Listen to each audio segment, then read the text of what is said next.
Hi, welcome to our channel where we share the most intriguing stories.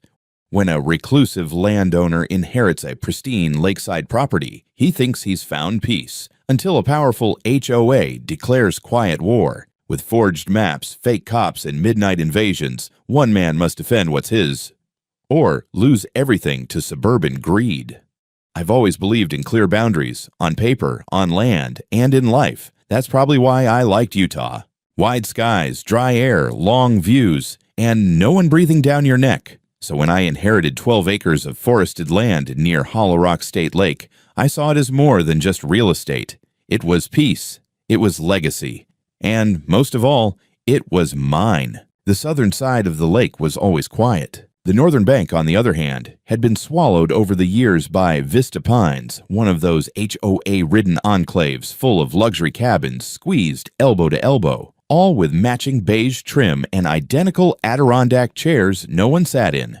They had stone steps leading down to a jagged shoreline where HOA families would lay out their monogrammed towels like war flags and pretend the rocks didn't hurt their feet. But the southern side, soft sand, gradual slope, scattered pine shade. One old dirt road cut through my property and led right down to that slice of heaven. That road, once used by state rangers back when the South Bank was managed, was now my responsibility, and I kept it locked behind a solid steel gate, double-chained with 2 signs, private road and no public access. I didn't mind the occasional ranger, we had a system, but everyone else, no trespassing meant no trespassing. So imagine my mood when I stepped outside one Monday morning with my coffee, glanced down toward the main trail, and saw 3 figures standing just outside my gate. 1 woman, 2 men. The woman was in white slacks, blue blazer, the kind of outfit you wear to court, or a country club where someone's getting sued. She had that air. You know the one. Entitlement disguised as diplomacy. The taller of the 2 men had a clipboard.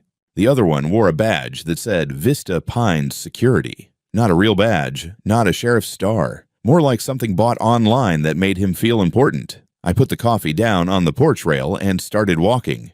"Good morning," the woman called out, like she was about to offer me lemonade and a lawsuit. "I'm Karen Glenmont, president of the Vista Pines Homeowners Association. This is Trey Daniels, one of our members, and Marcus, our community safety liaison." I stopped 5 feet from the gate. I know who Trey is. He's my neighbor. And I know who I am, the guy who owns the land you're standing in front of. Karen's smile stiffened. "Yes, and that's exactly what we're here to discuss." Trey nodded. "Look, Steven, it's nothing aggressive. We just want to talk about access. It's been a topic in our community meetings for months now." Karen stepped forward, holding up a small plastic bag with a key inside. "We'd like you to provide us a working copy of the gate key. Nothing dramatic. Just to allow a handful of residents like Trey here convenient recreational access to the southern shore." I let the silence stretch. I looked at the key, then at her face, then at Trey. "You're asking me to unlock my private road," I said slowly, "for HOA members who don't live on this property, don't pay for its maintenance, and have no legal right to set foot past that sign." Karen didn't blink. "We believe that access to natural resources, like the lake, should not be obstructed by artificial barriers. You've closed off the only feasible path to the most usable part of the shoreline. That sets a dangerous precedent." I almost laughed. "Dangerous for who? HOA paddleboarders?" Trey cut in. "Come on, man. It's not like we're asking to camp out, just passage. My lot butts up against yours. It's the most logical route." "No," I said, and pulled my phone out to start recording. Karen's jaw tightened when she saw the red recording dot blink on the screen. Karen squared her shoulders.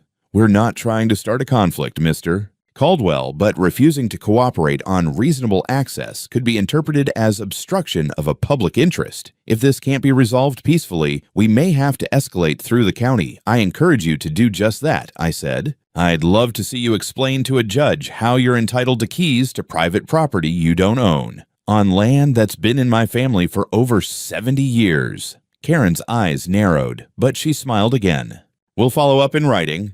"Please do," I said, already walking back toward my porch. My mailbox accepts delusions Monday through Friday. I watch them go. Karen stormed off first. Trey hesitated, looked like he wanted to say something else, but ended up just shaking his head. They disappeared behind the tree line, and I sat back down with my now cold coffee, watching the gate in silence. Something told me that wasn't the last I'd see of them. 2 hours later, just when I thought the morning circus was over, I heard tires crunching down the gravel. Not the usual sound of a delivery van or a ranger's pickup. This was heavier. I stepped out onto the porch and squinted down the drive just in time to see a black and white county cruiser pulling up, dust trailing behind it like a storm cloud. 2 officers got out. One was maybe in his 50s, tall, stocky, with a jaw that looked like it had been clenched since the Nixon administration. The other was younger, with slicked back hair and wraparound sunglasses, like he was auditioning for a cop show that would get canceled after one episode. The older one's nameplate read, Lieutenant Holloway. I stayed calm. Cops don't show up at random this far out unless someone sends them. I had a very strong suspicion who that someone might be. Afternoon, I said, stepping down the porch steps and keeping my hands where they could see them. Something I can help you gentlemen with. Lieutenant Holloway pulled a small folder from under his arm. Sir, we're responding to a report filed earlier today regarding an obstruction of public access to Hollow Rock Lake. I almost laughed. You're joking. I assure you I'm not.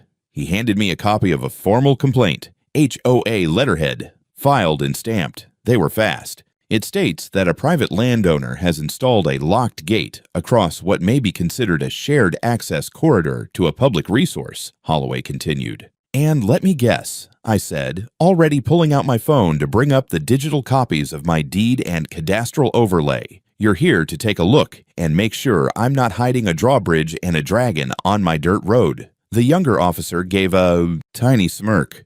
Holloway didn't. I opened the deed on my phone. This is Parcel 74 Alpha, owned by my grandfather since 1953. This road, I pointed to the overlay, cuts directly through my property. It's never been a public easement, never been part of any county-maintained route. It was a ranger access trail, long defunct and reassigned in property records when the Park Service retreated from the southern shore in the 80s. I have the full history if you'd like to see it. Holloway didn't even look. He flipped through his own folder and said, we also have a statement from the Vista Pines HOA, indicating that a recent county map revision shows this corridor as falling under joint access, pending review by the County Zoning Commission. Pending doesn't mean approved, I said.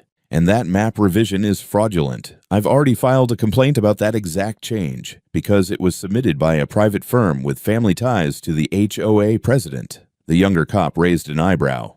That true? Yep. Glenmont Surveying, owned by Karen Glenmont's brother. Funny coincidence, right? Holloway sighed through his nose and glanced toward the gate. Regardless, we're required to perform due diligence. I'm going to have to ask if you'll hand over a key to the gate so we can assess whether access is being unlawfully restricted. I stared at him. You're not serious. I am. I took a slow step back. Lieutenant, if you try to take that key without a warrant or a court order, we're going to have a very different kind of situation on our hands. The younger cop shifted uncomfortably. Maybe we should call in the zoning liaison first. Holloway cut him off. Sir, I'm asking for voluntary compliance. And I'm saying no. Not without legal grounds. You want to assess the area?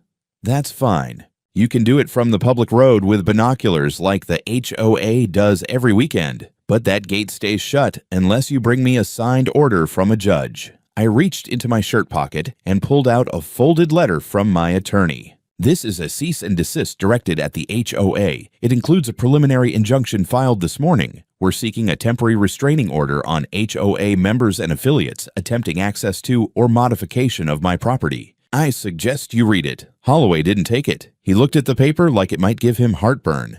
This is an active investigation.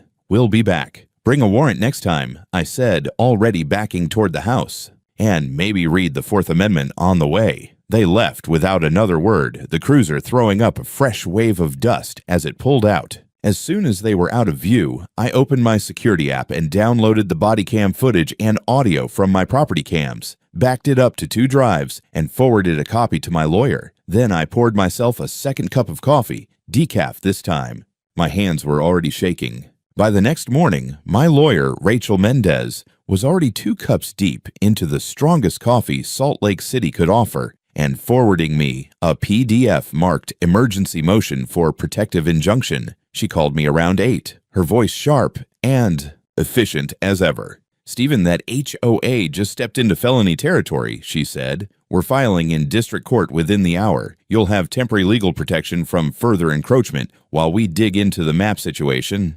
"The map?" I repeated. "You mean the one Holloway waved around like gospel?" "Exactly. That version isn't even posted on the county's official GIS portal. It was uploaded as an external contribution to the Planning Review Board. Unverified, but someone's already acting on it like it's law. I didn't have to ask who. Karen Glenmont's brother still runs Glenmont Surveying." "Yup," Rachel confirmed. Their last contract with Vista Pines was for lot parceling back in 1929. I just pulled it. That afternoon, I met a licensed geodetic surveyor named Eric Mahoney, a short-bearded guy who looked more like a bluegrass banjo player than a man who could dismantle a property fraud in under an hour. He arrived with a drone, a rolled-up aerial LiDAR map, and a look of quiet enthusiasm like this was his version of a murder mystery dinner party. "The gate's yours, no question," he said less than 15 minutes in, walking the line with his GPS pole while his drone zipped overhead. "This road's been carved into your land since before the HOA even existed. Any claim of public easement would have had to go through a formalized right-of-way process. And no such process exists," I said. "Correct. But what's interesting..." He tapped on his tablet and showed me 2 map layers, one dated 5 years ago, the other uploaded just last month. "See this line?" He drew a red mark through my lower acreage. "That's new. And it's off by about 92 feet from the original boundary line. That's not a mapping error. That's someone deliberately shifting lot lines." He looked at me with a raised brow. "That's fraud." I took a deep breath, watching the drone hover near the tree line. "How hard is it to prove in court?" "With this data," he grinned, "like proving water is wet." We spent the rest of the day walking the road, photographing the original steel markers embedded in the soil by the state decades ago, and comparing them to the revised positions shown in the HOA's map. Rachel called later to say our emergency motion had been granted. The judge had approved a temporary stay on any further action or enforcement attempts regarding my land. HOA couldn't touch a blade of grass without risking contempt. Still, it didn't end there. That night, I got a text from my neighbor Mike, who lived down the hill in the direction opposite the HOA. Good guy, ex-firefighter, not one for gossip, unless something smelled like gasoline. "Check next door," the text said. "Karen's stirring the pot." I opened the app. There it was, posted by someone named VP Community Voice, which I knew damn well was Karen in digital drag. The post read, "Important, local lakefront access is being unfairly restricted by one private landowner, despite Vista Pines' efforts to cooperate. We've submitted maps to the county, proving shared access corridors exist. Please voice your support for our recreational rights." There were dozens of comments, some HOA members cheerleading the cause, others talking about organizing a peaceful demonstration. One person suggested walking the route anyway to test the boundary claims. Trey chimed in, "I just want to paddleboard with my kids without drama." This is being blown out of proportion. The next day, I installed 2 more motion-activated trail cameras, one aimed at the back road, one pointed down toward the south tree line. I wasn't taking chances. Rachel, meanwhile, was already preparing the first formal fraud complaint against Glenmont Surveying. Eric agreed to sign on as an expert witness. We had timelines, GPS overlays, original deeds, drone footage, soil markers, and court-verified cadastral data. It was airtight. And yet, the air didn't feel clear. Something told me we were only at the start of the storm. I thought the temporary injunction might buy me some peace. Turns out, it just made them angrier. 3 days after the ruling came down, I found a man I didn't recognize parked on the shoulder near the trailhead, leaning on his rental SUV with a clipboard and a camera. When I approached, he introduced himself as a Vista Pines consultant conducting community access documentation. I told him in plain English that if he took one more step past my fence line, I'd personally make sure that clipboard got subpoenaed. He left, but not before snapping a wide-angle shot of my gate like it was the Zapruder film.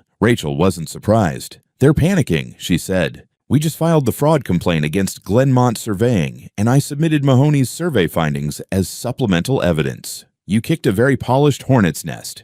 The hearing was set for Monday. Not the fraud suit yet, just a procedural fight over the injunction. A judge would decide whether it should be extended until we went to trial, or whether Vista Pines could continue to try slithering through any legal gray zones they could find. It wasn't a full-on war yet, but it was the first official battle. I wore a pressed shirt. Rachel wore war paint. Karen showed up in court like a real estate agent cosplaying as a martyr. White dress, pearl earrings, and a giant binder clutched to her chest like the 10 Commandments of entitlement. Her attorney, a guy named Raymond Beck, had the slicked-back look of someone who billed by the syllable. Their argument was as bloated as I expected. Beck claimed that the HOA had acted in good faith based on updated geographic data showing that the Southern Road had historically been part of an access corridor intended for eventual community use. He cited obscure state park easement, guidelines, misquoted county recreational ordinances, and even tried to argue environmental equity, as if HOA members had a constitutional right to suntan near my fire pit. Rachel took it apart like a professional mechanic ripping open a lemon of a used car. She showed the time-stamped GIS data from the county server. She laid out the survey overlays. She displayed Glenmont's registration as a private entity, not a government contractor, and noted the blatant conflict of interest with Karen. Then she dropped the bomb, a notarized affidavit from a former HOA board member named Glenn Raithman. Apparently, Glenn had resigned last year after pushing back on what he described as coercive and legally dubious strategies to gain private shoreline access through non-HOA properties. Rachel read directly from the affidavit. At one meeting, Karen, Glenmont stated, and I quote, "We'll redraw the damn maps ourselves if we have to. Nobody's gate should keep us from our own lake." You could have heard a pin drop in that courtroom. Karen's face turned the color of undercooked pork. The judge didn't need long. She granted an extension of the injunction, effective until trial, and issued a warning that any further attempts by the HOA or its affiliates to initiate access by force, misrepresentation, or interference would result in contempt proceedings and possible criminal referral. Karen tried to follow us out of the building. "Stephen, this isn't personal," she hissed, walking behind me like a mosquito in heels. "You're making this so much bigger than it needs to be." I stopped, turned, looked her dead in the eye. "You forged a map to steal land that doesn't belong to you," I said, then sent cops to my door to intimidate me into giving it up. "You made it personal." She opened her mouth, probably to unleash some HOA-flavored venom, but Rachel stepped between us like a bouncer. "We're done here," she said coolly. Later that evening, I got a voicemail from a reporter with the Salt Lake Herald. Apparently someone had leaked the story of the map fraud complaint and the court showdown. He asked if I wanted to comment. I didn't call back. I was too busy replacing the lock on my gate. Again. This time with a model used on secure federal research sites. It wasn't over. Not even close. And I didn't plan on blinking first. It was the sound that woke me first. A distant metallic clang, subtle but sharp enough to slice through the mountain silence outside my bedroom window. I sat up, eyes adjusting in the dim light, and reached for the tablet on my nightstand. One swipe, and my property cam feed came to life. What I saw made my jaw tighten. The gate was wide open. It had been cut. Again. One of the chains lay coiled in the dirt like a dead snake. The lock was nowhere in sight. And someone had installed a temporary orange plastic barrier across the trail with reflective tape and a stenciled sign reading HOA Recreational Access Route, authorized entry only. I was out of bed, dressed, and booted in under 2 minutes. I grabbed my flashlight, a camera, and the Glock I kept locked in the safe for reasons exactly like this. I didn't plan on using it, but I also wasn't walking into a midnight invasion unarmed. When I reached the clearing near the trailhead, I counted 4 vehicles parked casually along the edge of my land. SUVs, all with Vista Pines community decals on their bumpers. 2 of them even had laminated HOA pass tags hanging from their mirrors like this was some kind of sanctioned field trip. I didn't see anyone around immediately, but I could hear faint voices and the unmistakable pop of a beer tab somewhere down near the waterline, my shore. I took a few wide-angle photos, zoomed in on license plates, then marched straight back to the house. My adrenaline was already peaking, but I kept my hands steady as I called the county sheriff's office. Not the precinct where Holloway and his HOA buddies operated, but the outer district line. The dispatcher was refreshingly professional. Within 15 minutes, a different patrol unit, Deputy Laura Hines and Deputy Ron Grant, rolled up in a muddy cruiser and stepped out looking alert, not annoyed. I met them halfway down the trail. "You're going to want your body cams running for this," I said, handing over a flash drive. "Here's the footage from the gate this morning, plus my court injunction. You're standing on private property. Everything beyond that tree line is mine. Those cars belong to HOA members. That plastic barricade is new, and there are currently unknown persons trespassing down by the lake. They didn't ask stupid questions." Hines clicked her cam on. "We'll handle it." They moved with purpose, checking the parked vehicles, inspecting the fake barrier, and radioing in for confirmation on the restraining order. I stood back and recorded from my own phone. 15 minutes later, the deputies returned, this time escorting 5 individuals up from the shoreline, all looking like kids caught sneaking into a drive-in movie. One of them, naturally, was Trey Daniels, in cargo shorts and flip-flops, carrying a folding chair and a thermos. Hines asked him point blank, "Did you receive permission from the landowner to enter?" Trey had the nerve to smirk. "Karen said it was taken care of." "Did you verify that with any county authority?" "No, but she said she cleared it with the commission," he said, clearly realizing mid-sentence how dumb it sounded. They were separated for statements. I watched as Grant bagged the laminated HOA access passes as evidence. One of the women in the group claimed they were under the impression this was a public shoreline due to the new signage. Hines didn't even flinch. She just calmly asked if they could produce any legal document backing that claim. Of course, they couldn't. As the group was escorted off the property, Hines turned back to me. "You'll want to press charges," she said quietly. "At least for criminal trespass and illegal entry. These fake documents may even constitute forgery. We'll be submitting them for review." "Absolutely," I said. "And check the sign. Bet you a coffee it was printed by the same vendor that does HOA newsletters." That night, I emailed Rachel everything. Photos, badge numbers, audio logs, body cam timestamps. By morning, she'd already drafted an amended filing, adding new counts: attempted fraud, criminal trespass, forgery, and contempt of court. And then came the cherry on top.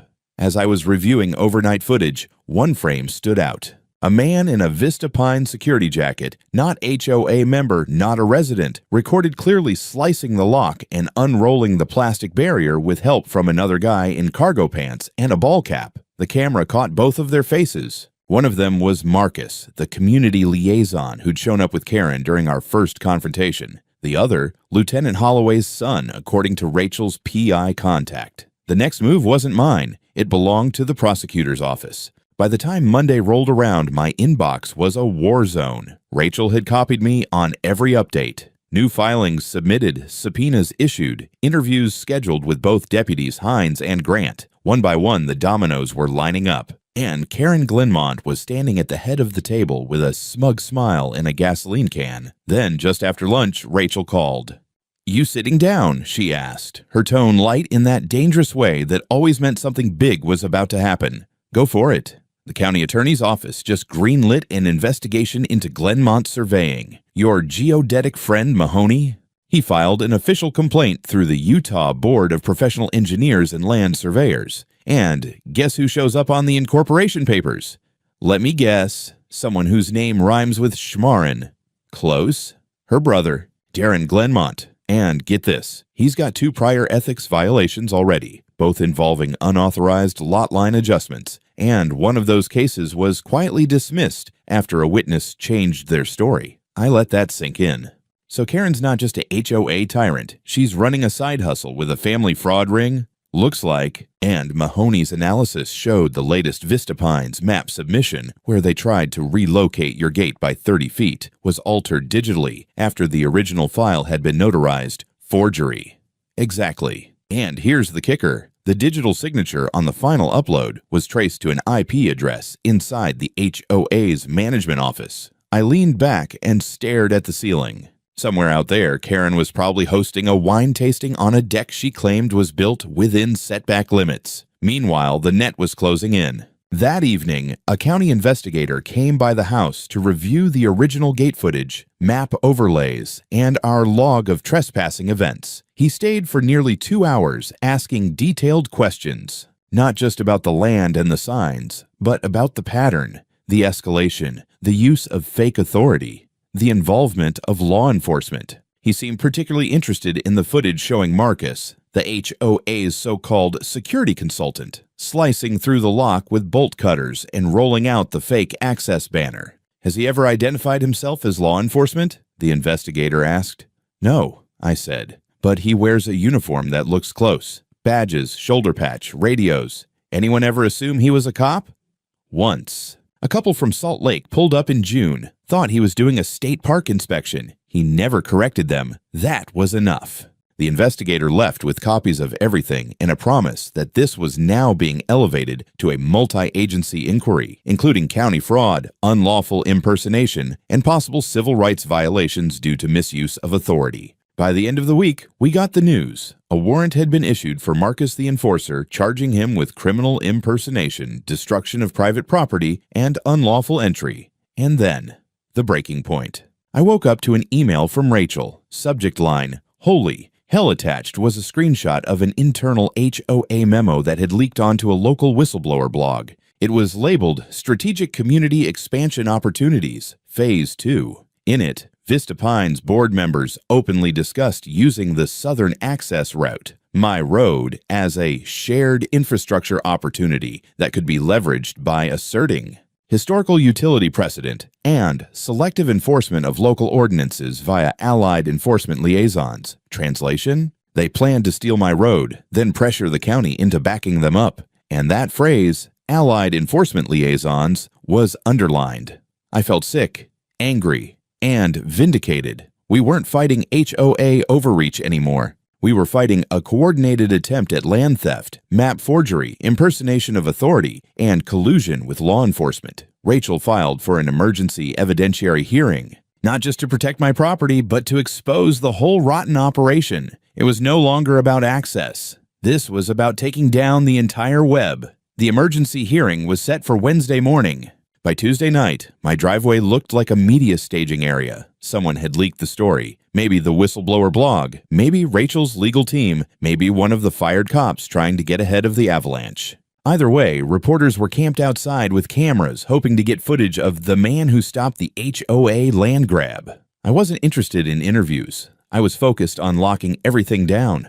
I spent the evening rechecking camera feeds, backing up footage, and walking the perimeter of the gate. This time, there were 3 locks, reinforced steel brackets, and a motion sensor floodlight mounted high in the tree canopy. I even added a face recognition camera that pinged my phone if someone got too close without authorization. But it didn't matter, because that night, they tried again. At 3:28 a.m., my phone buzzed with an alert.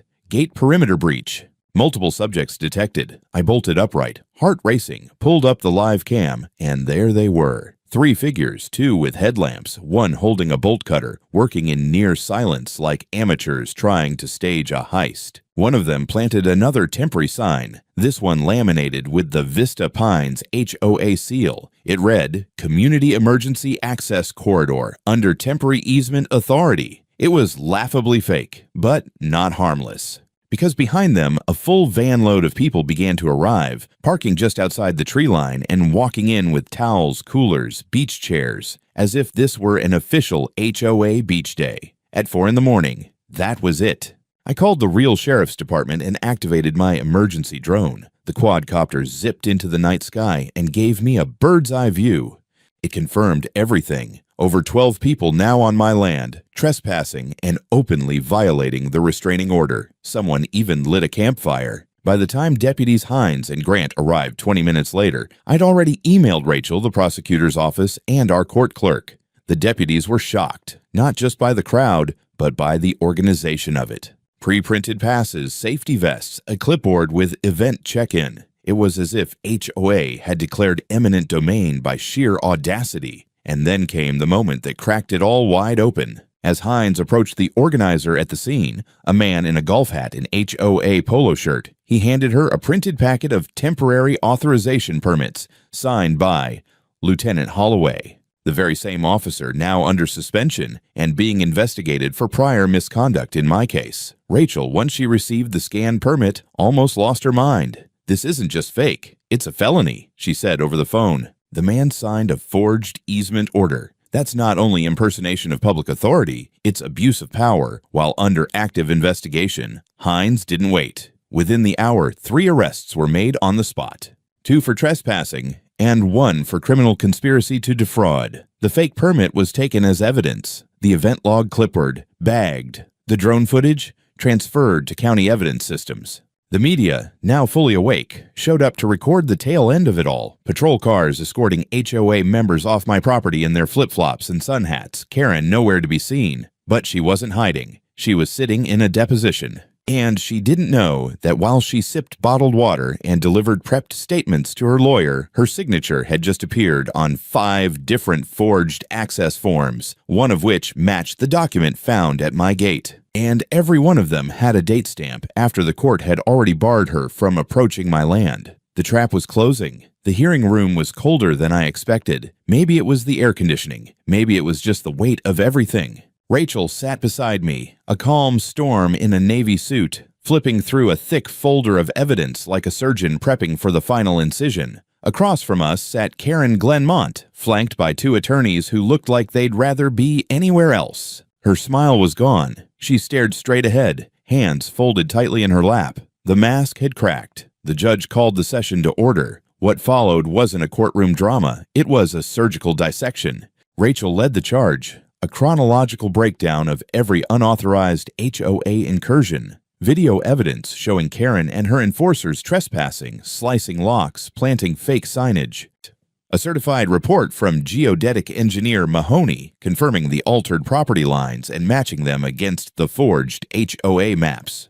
Screenshots of the HOA's internal memo clearly identifying plans to use my land as shared infrastructure. Witness testimony from the couple who mistook Marcus for a state official. Copies of the fake temporary access permits, all bearing signatures traced back to a suspended lieutenant, now under criminal indictment. And finally, proof that Karen had signed off on at least 5 forged entry passes after the court had issued a no-contact ruling. When it was the HOA's turn, their defense team stumbled through procedural noise, community benefit, historic ambiguity, misunderstanding of access law. The judge didn't bite. He called for a recess. When he returned, the ruling was swift. He declared that the road, gates, and entire perimeter leading to the lake from the south were undeniably private land, backed by historical deed, GPS-based cadastral overlay, and decades of exclusive usage. Then came the real blow.